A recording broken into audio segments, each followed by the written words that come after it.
આપણને ખબર નથી. એક જણો કહેતો હતો, આ તો 1000 શેતાની વાત છે. કોઈનો બીજાનો અવલાટાની કબલી દુર્યોધનના વિચાર કહેવાય. અમુક પાસે રાખો તો નડે, ન પરખો તો નડે, શકુનીના વિચાર કહેવાય. અને અમુક લાહી લાઈન હોય, કાયમ ન આવે પણ નડે નહીં. લીકેજ થયા કરે કે હોત નહીં રાવણ તો રામને યાદ કોણ કરે, હોત નહીં મામો કંસ તો ભગવાન કૃષ્ણને યાદ કોણ કરે, હોત નહીં કૌરવો તો પાંડવોને યાદ કોણ કરે, હોત નહીં ભૈરવો તો રામદેવને યાદ કોણ કરે, હોત નહીં કાલનેમી તો ઘનશ્યામને યાદ કોણ કરે, હોત નહીં રાજ તો હૃદયને યાદ કોણ કરે, હોત નહીં દુઃખ તો સુખને યાદ કોણ કરે, હોત નહીં અજ્ઞાની તો જ્ઞાનીને યાદ કોણ કરે, હોત નહીં મૂર્ખ તો સજ્જનને યાદ કોણ કરે. અરે મિત્રો, હોત નહીં મોત તો આ જિંદગીની કિંમત કોણ કરે. માલધારી પરિવાર, રાતડિયા પરિવારને આંગણે માં ભગવતીના એવા રૂડા આશીર્વાદ ઉતર્યા છે. અને આખા ગામનો એવો જગન ઉજવાઈ ગયો છે. આખા ગામને એમ છે કે અમારે આંગણે આ કાર્યક્રમ થાય છે.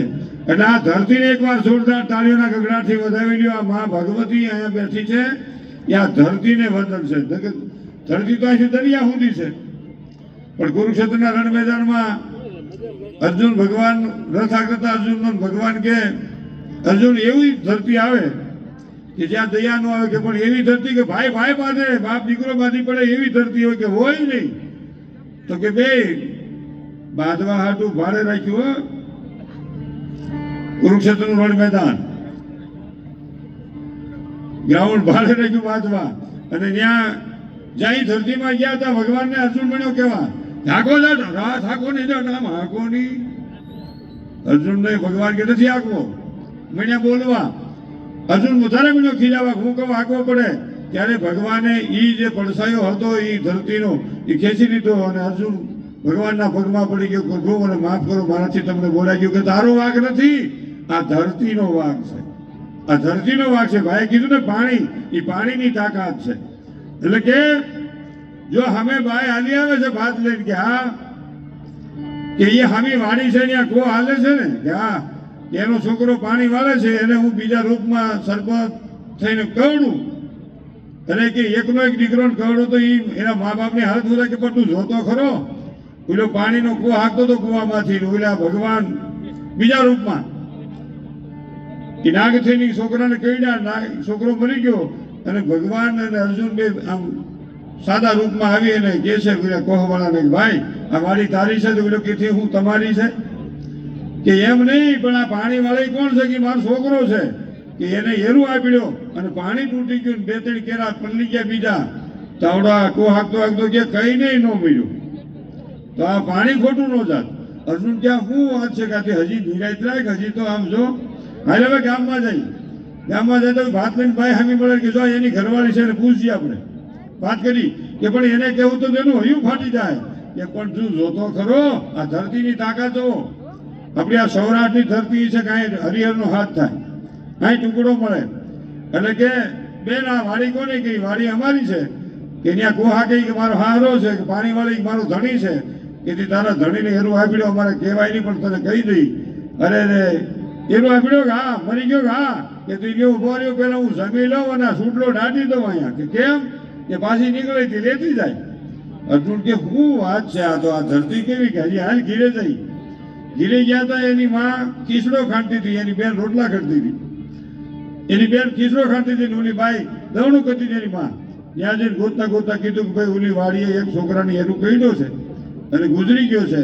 એટલે એની માં દવણું કરતા કે એ ભાઈના ભાગનો કાઢી નાખે એટલે એ ખાંડવો નહીં. એટલે અર્જુન કે આ શું વાત છે, હરી હાલ હતી આજે પડદા આવી છે, રાજા કેવો છે હાલ ત્યાં જઈ. ત્યારે ત્યાં રાજા પાસે કે ભાઈ તમારી આ જમીન અમારે 18 દી સુધી લગભગ બાંધવાનું થાય કે મહિનાથીનો ભાવ, 1 મહિનો બાંધીએ અમે, એનું ભાડું હું. એટલે પેલો રાજા કે મરો કેટલા? ભગવાન કે 18 સોની, 11 સોની કે કૌરવોના 7 સોની અમારા, એટલે 40 લાખ. કે 40 લાખમાં જીવો કેટલા? લગભગ બધા પૂરા. કે તો ભાડું કઈ જોતું નથી, મળતા નહીં લઈ જવાના. કે પણ આ છે હું કે ખાતર થાય ને. અર્જુન કે પ્રભુ આ જમીન કે તઈ વિનાનો તમારે કદી મેળાવે. એટલે ઈ કુરુક્ષેત્ર મેળા. અને ત્યાં શ્રવણ મા બાપને લઈને જતો હતો. મા બાપે ધૂળ અહીંથી લઈ લીધી હતી અને જાતો તો કુરુક્ષેત્ર રણ મેદાન આવ્યું, ધરતી આવી અને શ્રવણ મીણ્યો કેવા મારો ખભો તૂટી ગયો, પણ મા બાપ તરીકે તમે કહેતા નથી કે તમને દયા નથી આવતી, હવે તમને મારે ઉપાડવા નથી. મા બાપ મીણ્યા કેવા, અરે ભાઈ અમે ક્યારે ત્યાં મારે જ્યાં જવું હોય હતા, હા મારો ખભો તોડી નાખ્યો તમે. શ્રવણની મા મણી કેવા કે દીકરા તું તો અમારી આંધળાની લાકડી છો, અને તે કીધું તું જાત્રા કરાવો, અમે ક્યાં તને કીધું તું, એ ભલે કરાવી મારી ભૂલ થઈ ગઈ, હવે નહીં. શ્રવણના બાપે કીધું કે તું નિરાશ રાખ, મારી પાસે આપણી ધરતીની માટી છે. એ કોળી કર્યા વેચે પાછળ કીધું કે બેટા હવે અમારે તારી ભેગું આવું નથી, પણ તું આશીર્વાદ લેતો જા, અત્યાર સુધી અમને તે ઉપાડ્યા. એટલે શ્રવણને થયું લે આશીર્વાદ લેતો જાવ, પણ જા ઈ ધરતીના રજકણો આવ્યા ને, શ્રવણનું દિલ ફરી ગયું. મા બાપને મળ્યો, પગે લાગીને કહેવા મા બાપ મને માફ કરો, મારાથી બોલાઈ ગયું, કે તારો વાંક નથી, આ ધરતીનો વાંક છે. એટલે અહીંયા જે આ સંતોની ભૂમિ છે ને, સરળ રજ છે ને, એની તાકાત છે મિત્રો, એની તાકાત છે. એટલે આ વાત છે. અને દીકરી અને દીકરો ઈશ્વરનું સંતાન છે. આ જગન આપણે આંગણે છે, આ યજ્ઞ આપણે આંગણે છે, મા ભગવતીની કૃપા છે, અને એમાં ખૂબ જ આનંદથી આ પ્રસંગો ઉજવાઈ રહ્યા છે. પણ હરેશદાન સુરને વિનંતી કરું કે પોતે પધારે અને હરેશદાન સુરને એકવાર જોરદાર તાળીના ગગડાથી વધાવી, જેનું દેશ વિદેશમાં પણ બહુ મોટું નામ છે. આપણી શું આવે છે હરેશદાન સુર. જય માતાજી. એ ભાઈ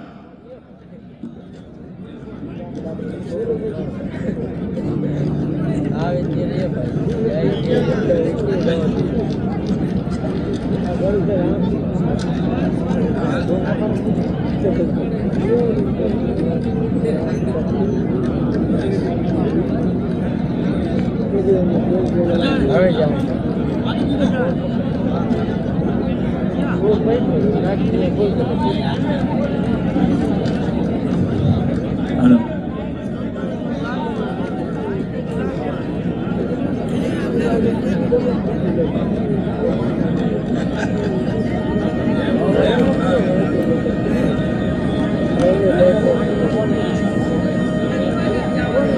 ઘોડાભાઈ મથાભાઈ ભુવા ઘોડા બાપા આવી જાઓ.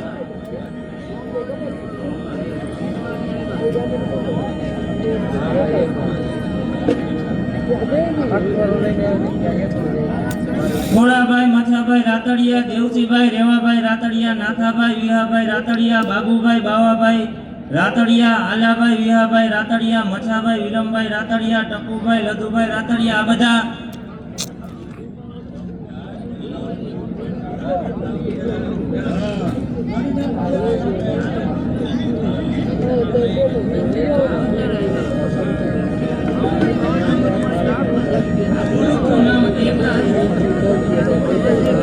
હું જેટલાના નામ બોલી રહ્યો છું, ભુવાના એ અહીંયા સ્ટેજ પાસે આવી જાય એમનું પાઘડી પહેરાવવાની છે.